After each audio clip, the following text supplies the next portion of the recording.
அனைவருக்கும் Chandy village life style சேனலின் அன்பு வணக்கங்கள். இன்றைக்கி என்ன வீடியோன்னு பார்த்தீங்கன்னா, வாழைப்பூ புட்டு ரெசிபி எப்படி செய்யறதுன்ற பற்றி தான் நம்ம இந்த வீடியோவில் பார்க்க போகிறோம். வாழைப்பூ நல்லா க்ளீன் பண்ணி எடுத்துக்கணும். நல்லா எடுத்துட்ட பிறகு பாருங்கள், இந்த அளவுக்கு சிறுவாக அரியணும். எந்த அளவுக்கு நம்ம சிறுவாக அரியணுமோ அந்த அளவுக்கு புட்டு நல்லா டேஸ்ட்டாக இருக்கும். பாருங்கள் நம்ம எப்படி அரிஞ்சிருக்கோன்னு, அதே மாதிரி அரிஞ்சு எடுத்துக்கோங்க.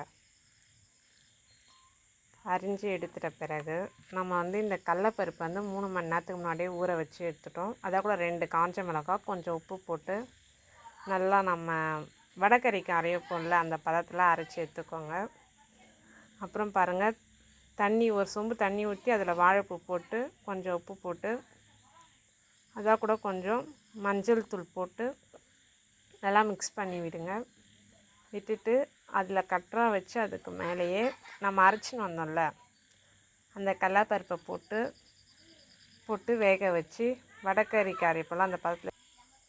இப்போ பாருங்கள், இது போட்டு நல்லா நம்ம வடகறிக்கு வேக வைப்போம் அந்த பதத்துக்கு தான் இதை வேக வைக்க போகிறோம்.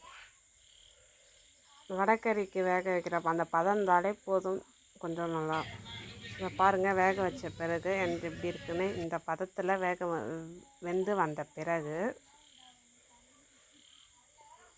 பாருங்கள், அதை எடுத்து தனியாக எடுத்துக்கணும். அப்புறம் அதை கீழே வேக வச்ச வாழைப்பூவும் பாருங்கள் இதே மாதிரி வெந்து வந்திருக்கு. வெந்து வந்ததை இப்போ நம்ம தண்ணி இல்லாமல் வடிகட்டி ஏற்றணும். ஏன் கேட்டினா இது ஒரு பொரியல் பதத்தில் வரும். அதனால் நம்ம அதில் கொஞ்சம் கூட தண்ணி இருக்கும். அதனால் முடிஞ்ச அளவுக்கு நல்லா தண்ணி இல்லாமல் ஃபில்டர் பண்ணி எடுத்துக்கணும். தண்ணி இல்லாமல் இருந்தால் தான் நல்லது. இதை பாருங்கள், எந்த அளவுக்கு முடியுமோ அந்த அளவுக்கு தண்ணி இல்லாமல் சுத்தமாக வடித்து எடுத்துக்கோங்க. நல்லா வடித்து எடுத்துக்கணும். அதெல்லாம் எடுத்து வச்சிட்டோமா, இப்போ பாருங்கள், எண்ணெய் ஊற்றி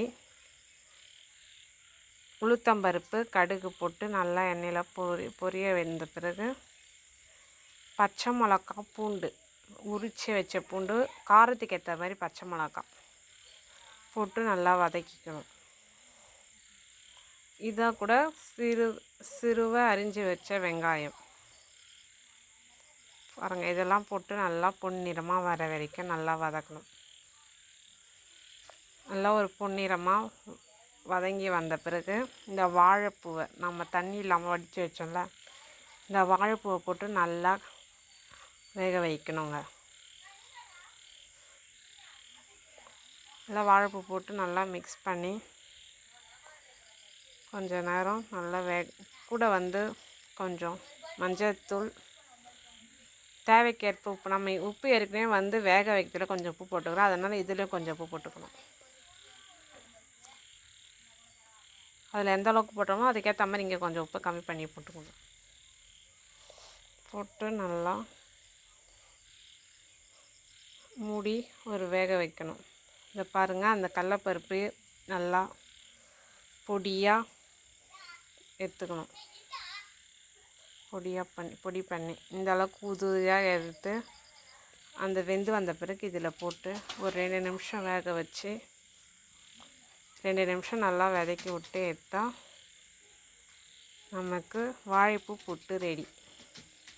ஒரு 2 நிமிஷம் வதங்கி வந்தாலே போதுங்க. நீங்களும் இந்த ரெசிபியை செஞ்சு பார்த்துட்டு எப்படி இருந்தது சொல்லிட்டு கமெண்ட் பண்ணுங்கள். செஞ்சு பாருங்கள், டேஸ்ட்டு வேறு லெவலில் இருக்கும். பாருங்கள், ஃபைனலாக நம்ம செஞ்ச புட்டு இப்படி தான் இருக்குது. இந்த வீடியோ பிடிச்சிருந்தால் லைக் பண்ணி ஷேர் பண்ணி நம்ம சேனலை கொஞ்சம் சப்ஸ்கிரைப் பண்ணி விடுங்க.